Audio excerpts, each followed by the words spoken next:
welcome to the Vietnamese American Chamber of Commerce Expert Talks. I have a very special guest with me today. He's the founder and CEO of Sun Fish Sauce, based out of Orange County, California. I do want to welcome Danny Tran to the show. Hey Dan, thanks for having me. Great name, by the way. I agree.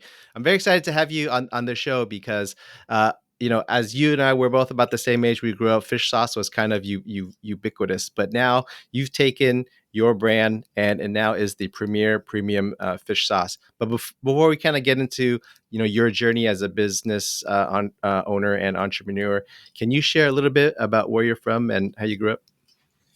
Yeah, so I was born in Saigon. I came to America when I was 8. I think that was like in 91. So I guess in a sense, you can say I grew up Americanized. I grew up in Costa Mesa and moved to Brea for high school. So kind of in the OC bubble. Kind of we mentioned before, we gone to similar Vietnamese American Christian churches. So yeah, that's kind of my background. And when I was 27, that was during the financial crisis, 2008, 2009. That's when I moved back to Vietnam and kind Mm, of relearned everything, speaking Vietnamese, mm. writing and reading, and also, started my business adventure in Vietnam, I guess you would say.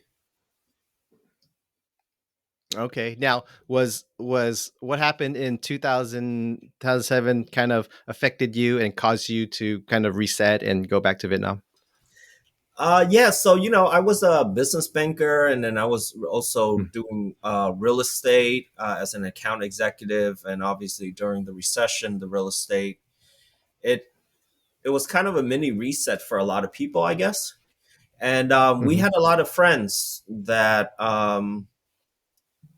ended up moving back to Saigon, and they all told me, "Hey, give it a shot, see how it is, and." If you don't like it, you come back to Orange County. It's still going to be the same thing after a few months, anyways. Yeah. So we had friends Yeah. that were Ivy League graduates, lawyers, accountants, engineers, or just college dropout like myself that had moved back to Saigon. So I thought it was interesting, and obviously during the recession, it was kind of somber in America anyway. So I was like, why not? 3 weeks trip ended up being 3 months, and then the third trip ended up being 3 years. Yeah. Yes. Okay. So you did mention you're a college dropout as a Vietnamese male, right? With Uh-huh.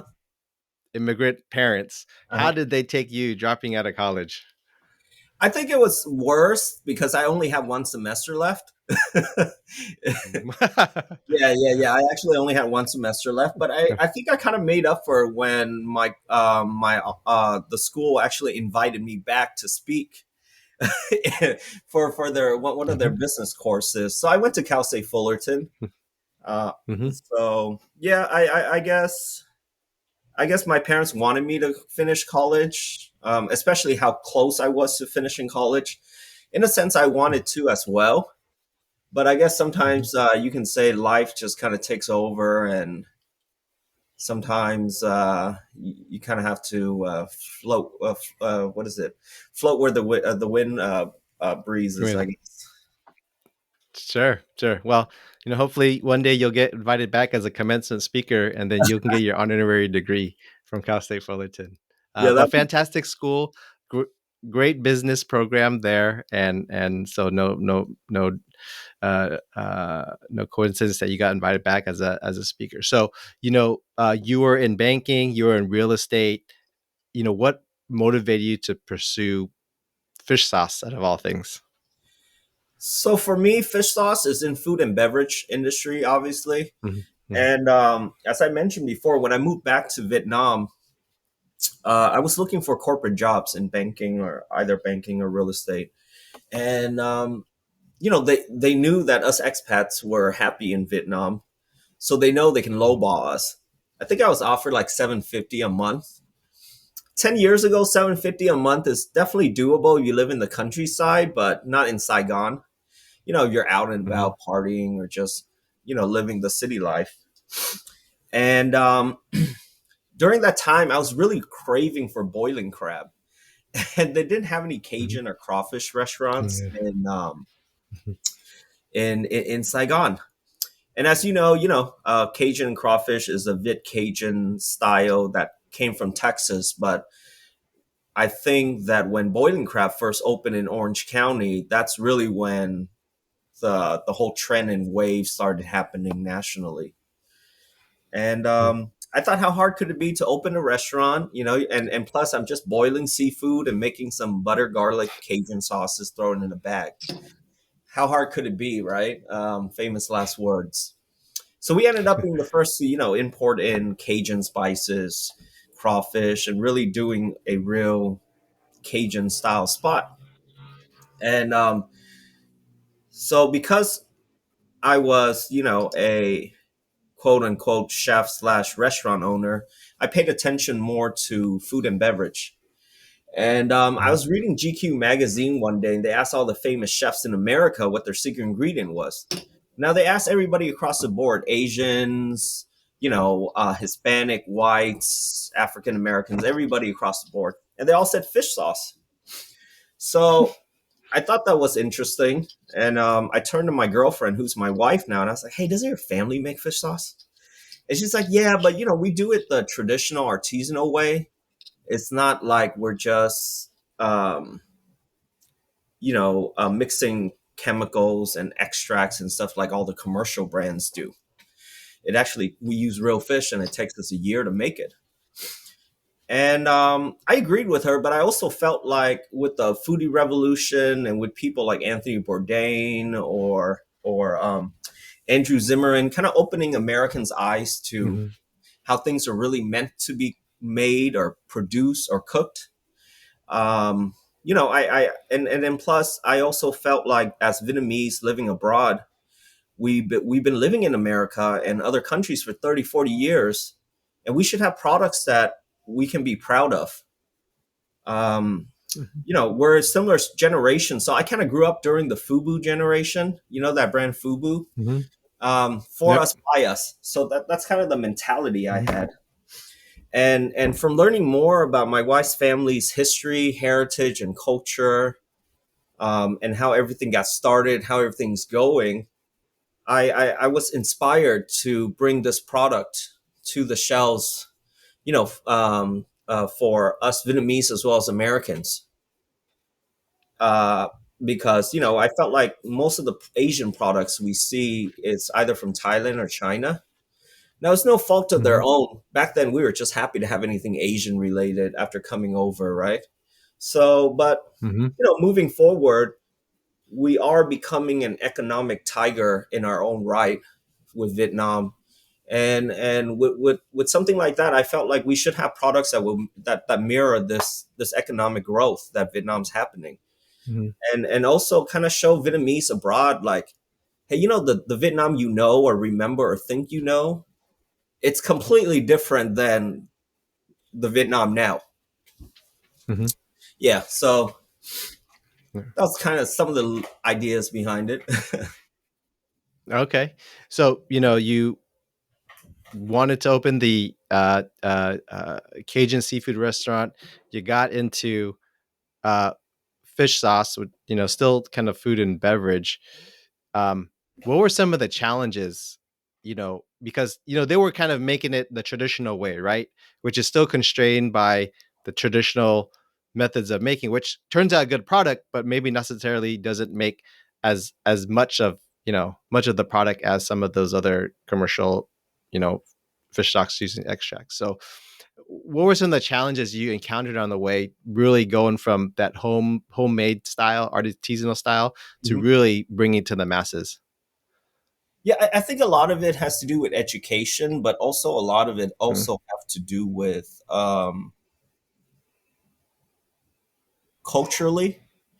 I guess for me and you, we kind of all grew up on squid fish sauce or three crabs. Mm-hmm. And so all our lives, for us, that's what fish sauce is supposed to taste.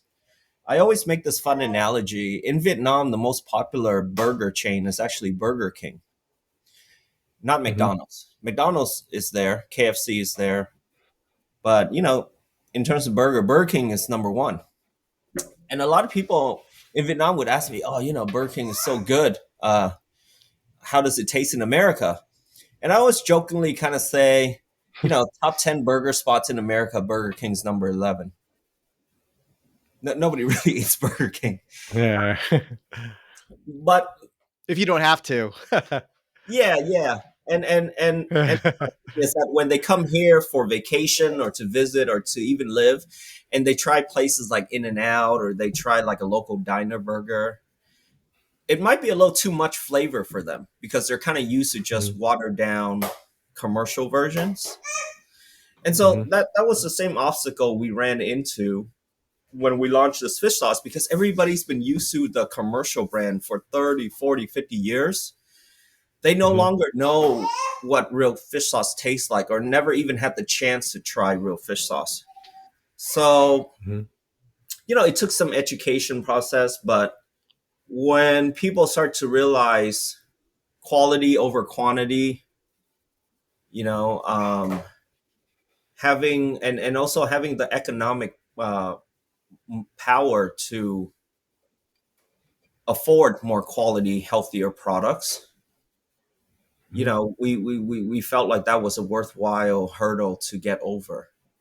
The whole idea was that we wanted to produce, showcase there's quality products in Vietnam and make it available for our people. Having it is one thing, Hmm. but making it available is another thing, right? So those were Right. some of our Right. challenges in the beginning. Yeah, and you talk about education. Can you share a little bit more about, because I know typically, right? Vietnamese people, they kind of just generally shop on price, right? It's like, hey, three crab and squid. They're like, okay, whatever's on sale, right? S- Say for a couple of people who have any particular preferences, but now you're coming in with really a premium fish sauce. Talk a little bit more about the education part and really, showcasing, say, hey, yeah, this is better because, and this is why you want to buy it. Yeah, at first, most reaction was like, "Oh, why is it so salty?" Well, Hmm. it's fish sauce. It should be salty. It's literally fish oil and sea Hmm. salt. But the thing was that people are used to commercial brands, which have been diluted with water and sugar added into it. So technically, a lot of the Hmm. commercial products are actually nước chấm, not nước mắm. If you know the difference, Mm. it's a dipping sauce ready to eat, Yeah. and one is actually the pure product. And Hmm. so, for chefs, for chefs, they realize, hey, this product is pure fish sauce. It's 2 to 3 times more potent than the commercial brands.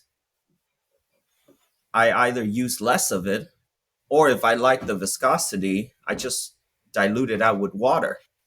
But I'm getting a much better, higher quality product. And so, from the chef's perspective, we learn how to explain and share to the consumer about it. Some get it, some don't have time to readjust their home recipes or whatnot, and we understand it. I don't think a product is for everybody. We're kind of like, I guess you can compare us to extra virgin olive oil. Hmm. Not everybody used it on a daily basis. Um, Hmm. and so, those were some of the challenges for us to educate our customers. Ironically, it was Hmm. the Americans that just understood it right away versus, Mm. even first or second generation Vietnamese or Asians, where it's like, I'm happy with whatever my grandmother and my mom use, Yeah. and I'm okay with that. And there's nothing wrong with that. Yeah. But I just kind of found it intriguing that Westerners pick up on it right away. They realize, the quality, and the remarks they make is kind of like total opposite of our Asian consumer. Was like, wow, why is this so cheap? Versus the Asian consumer is like, oh, Mm. why is it so expensive? Yeah. So I guess in a way, it ended up being a good thing because it allowed us to Hmm. expand into the Western sector. and really showcase Hmm. our people's product to non-Vietnamese. Right. Right. So, your brand is an award-winning fish sauce. What are some of the things that you're very proud of that you've been able to accomplish with your company and your fish sauce? Um, I would say is that the best I would say, ironically, is that nothing. We haven't we haven't done anything different since Mm-hmm. 1951. Whatever comes out, we bottle. And so very similar Mm-hmm. to wine or olive oil making, every season, every year is different. If it's hot, humid, or raining, but we don't do anything to the product to, I guess, make it the same. Commercial mainstream brands Mm-hmm. tend to taste the same 24/7 all year long, decades and 100 Mm-hmm. years. And for us, in a way, we are the same, meaning whatever comes out, we bottle. That's it. So Mm-hmm. not Mm-hmm. changing for over 4 generations. I That's for me something I'm most proud of. Mm-hmm. Yeah, especially when we've expanded we're in about 17 countries now, 6 continents. The A special region we're expanding to, not people many think about, is that we're actually expanding to the Middle East with Dubai Mm-hmm. first. And so for us, keeping the quality the same for that long is something I'm most proud of. Even though Mm-hmm. sometimes, we get a lot of pushbacks. As you know, for example, Coca-Cola, it tastes different from region to region. But I Mm-hmm. guess I'm very, Mm-hmm. for our particular sunfish sauce, traditional fish sauce line, I'm a pretty hardened purist about, no, I'm not even going to add, a little bit of something to I guess, adhere to the local taste. This is real fish sauce. This Yeah. is a real deal. This is a pure product. This is how it's supposed to taste. Mm-hmm. We hope you can enjoy it, and appreciate that, for 70 plus years, we kept it the same. Right. Right. But I do have a question. As you're going through the manufacturing process, I imagine that you have some testers and tasters to make sure that it tests right. So is there someone going around like with a shot glass and just tasting it and that's their job? Yeah, so we do check from like quarterly or like monthly, just to Hmm. see how the fish sauce is going. It's Hmm. in a way, it sounds simple: 70% anchovy, 30% sea salt, and I like to say we let God do His work, Mother Nature. Sure. Mhm. Um, Right. Right. but unfortunately, you do have different types of anchovies. Sometimes they're skinny, sometimes they're plump, sometimes they're somewhere in the middle, and so each barrel is also different, and that's where Mm-hmm. the experience come into place. Mm-hmm. If you have a little bit too less of salt, the fish might go bad. If you have too much salt, the fish might um, break down as quickly, and you might not get the best fish oil quality. Or when you do the barrel during monsoon season, obviously it's much different when you do it in the Mm-hmm. middle of hot and humid season. Think of the barrels and the salted fish as, it's getting cooked, kind of like Mm-hmm. smoking Mm-hmm. salmon. Yeah, and Yeah. and so heat and Yeah. humidity makes a big difference for us as well. Mm-hmm. Yeah. All right. So I heard a little scream in the back. I imagine that's your child there. My question is kind of on a personal level. Like, how do you balance your work life and your personal life? I always jokingly say I don't work 8 to 5, but I do work 8 days a week. And Mm-hmm. I have 2 kids under 2. And for me personally, I don't really have an answer to that. It's just a day to day process. Luckily, my wife, she handles most of the kids. Even though we do work together, we try to balance. She handles some part of the work, I handle some part of the work, and I try to help out with the kids as much as I can. But it's just a day to Mm-hmm. day battle, man. I mean, Yeah. my wife also says, and I find it very true, is that the days are long, but the years are short. I still feel like Yeah, we yeah. in summer right now, and you know, us not going to you know, when you stop going to school, you start to forget what the holidays and the seasons are until it gets too hot or too cold, I guess. Mhm.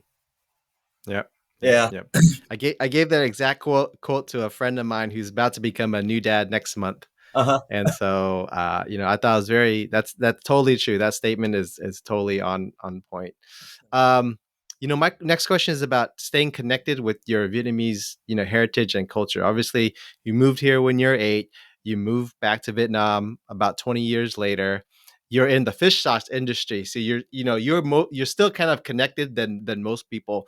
But if I could ask the question differently, like how do you intentionally stay connected to your Vietnamese culture and heritage through either personally or your business? Yeah, so we actively try to support anything Vietnamese related, whether it be from the young generation or the old school ones. Mm-hmm. And for us, we truthfully feel that if Vietnamese culture win, it'll all trickle down to us. Mm-hmm. So that's one way we actively try to stay connected. But on the same token, our our one of our vision is also to push Vietnamese culture forward, which is why do we have to only what's that word?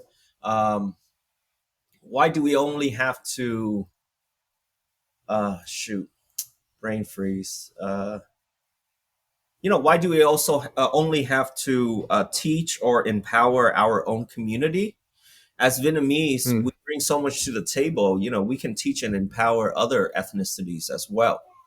Not just like, Mm-hmm. oh, Mm-hmm. I'm a Vietnamese entrepreneur, so I'm not. I learned to not pigeonhole myself where I can only help young Vietnamese entrepreneurs. No, I'm also an Asian entrepreneur. I'm also a male entrepreneur, and so why can't I Mm-hmm. help other ethnicities as well? And how do I help them? I help them by sharing with them my Vietnamese culture and my Vietnamese business ethics and know-how. And so that's kind of how I Mm-hmm. view about staying connected to the community. Mm-hmm. And one big thing that I try not to do is become that tokenized Vietnamese or tokenized Asian.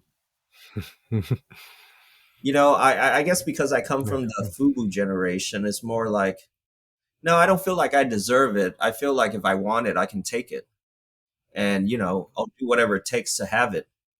Meaning, work hard for it. I um I always try to share, in business, there's no rules. Just don't scam and do anything illegal. Don't scam people and don't do anything illegal. But other than that, there's really no rules. Yeah. Uh, Yeah. Aside Yeah. from basic laws, morals, and standards. But if Mm. you follow a lot Yeah. of successful businessmen or businesswomen or just business people in general, they tend to have to take creative ways to get ahead. So Mm-hmm. ironically, Mm-hmm. we're an anchovy, and so I try to swim amongst the shark and the whales, and don't get in between. Yeah, very good. That's a very good analogy. The person that set this up was Ten Pham over at California International Bank, who's the who's the chairperson. And you talk about taking, right. He gave us a book recently, and it's okay to take, right? Not in the sense of stealing, but it's okay to ask, it's okay to take, Yeah. right? Especially if you're pouring so much outwardly, right? And for a lot of it's very common in Asian communities, like very timid, like, oh no, don't do this, don't do that, like just be quiet. Mhm. But as we live here and become more comfortable as business owners, entrepreneurs, and give back to our community, but it's okay for us to ask support, ask for the business, ask for the order. Yeah, definitely. That's a great point you bring up. Philanthropy, charity. Asians as a culture, we tend to think about it as low key, anonymous. Nothing wrong with that. However, we also know the problem with using other people's money is that eventually you run out of it. So if you're looking at philanthropy, giving back to community, donations, this and that. In a sense, it also has to be sustainable, and Mhm. the people that Mhm. are Mhm. involved with it, unless you come together and support each other and leverage each other. Reality is, if I don't make any money, well, guess what? I won't have any money to give away either. And Right. Right. back to my Right. point about taking, maybe I tend to use words incorrectly, or I might be aggressive in nature with the words I use. But what I Mm. mean by taking it is kind of like, if you see that job, that position, or that business deal, if you don't go after it and take it, somebody else will. It's not like Mhm. nobody else will. Like if you don't do something about it, it'll just kind of fade away. And with the Right. advent of globalization and how our world is now, even if it's a Vietnamese product or Asian product, if you don't take it and go after it, sometimes it might Mhm. be just a non-Asian that's going to take it and profit Yeah. tons off it. Yeah. And a lot of Yeah. there've been a lot of instances of stuff like that, especially in food and beverage. So Mhm. yeah, Mhm. that's kind of how I view it. All right. So, you've been in business for about, over a decade now, Mhm. running the restaurant and being the CEO of this fish sauce company. What are some of the values and principles that guide you in your everyday work and life? Well, the first one is that I realize I'm not the actual CEO. My wife is. So that's I would say majority of the issues. And the Mhm. second part was that you know don't be afraid to just speak your mind and be honest about things, because Mhm. you Mhm. know that phrase, you don't have to fake it to make it. If it's gonna Yep. work out, it's Yep. gonna work out, no matter how bad you screw it up, or no matter how slow Yeah. it takes. But as long as you put in the best effort, you're honest about it, and you're straight up about everything, it'll eventually work out one way or another with that deal, with that person, that business, or somebody else. And I would say 10 out of 10 times the outcome ends up being better anyways than what you worry about or hope for. Yeah. Good point. So, as far as yourself and even the direction of the company, like what are your goals and aspirations for you personally and for the company? Yeah, funny story. When we first launched Sunfish Sauce in the US, I had a meeting with my wife. We were just meeting internally. And she mentioned, one day we're going to be $1 billion company, and we're going to take out Morton salt. We just happened to have Morton sea salt on the table or something like that. I forgot. And I thought she was batshit crazy. And I told her that. But as we're growing and then as we're expanding, we've the last few years we've grown beyond just a fish sauce brand. We're actually building our own ecosystem where we're now sourcing fish from America, and then we're producing Mhm. American anchovy fish sauce for the first time in history. And with the advent of that, and kind of over the years, especially with COVID, have to build out our own infrastructure and just learning everything on our own from day one. um that unicorn status is actually in the horizon for us for the next 3 to 5 years, just because of how big the fish sauce market is, that I personally didn't realize until I got into it. I mean, the total addressable market for fish sauce globally is 30 billion. And when you're looking Mm. at a 30 billion market where we're already in about 17 countries and 6 continents, you kind of just need 1% market share to kind of exit with the multinational for something like that, right? Unilever, Yeah. Yeah. Nestle, CJ, they're all multinational Yeah. conglomerates that's all getting into soy sauce, fish sauce, and all that stuff. Mhm. And the more I'm Mhm. starting to see this, I'm like, well, now I realize she's the CEO for a reason. Always the wife's always right, right? Yeah. Happy wife, happy life. Perfect wife. Yeah, yeah. So we're kind of getting to the end here. This is the question I want to ask. Uh-huh. What advice would you give to other Vietnamese diaspora, like who want to follow in your space, not necessarily fish off, but really to build up the business and potentially looking to exit? Yeah, well, first off, my advice is don't follow me into fish sauce. Ironically, if I had to do it all over again, I would say 50-50. I might not, because food and beverage is a tough game, especially the commodity business. Unless you have the Hmm. patience for it, or maybe you just have free time and you want to ride it out for the next 5 to 10 years before stuff starts hitting, then by all means go for Hmm. it. One thing I kind of learned was actually the reason why I was successful, because I was looking back on my career and I noticed all the friends that I got into banking with or real estate with, or before I was also working in the fashion industry. We all got in on it to, during the same time and all that good stuff. But I realized the ones that were successful, they're not necessarily smarter than everybody else. Sometimes they don't even work harder, but they stick with it. They don't give up. They Hmm. just keep Hmm. grinding it. And I think consistency is key. It's hard at first, because how can you be consistent if you have no business or nothing to work on, right? Yeah.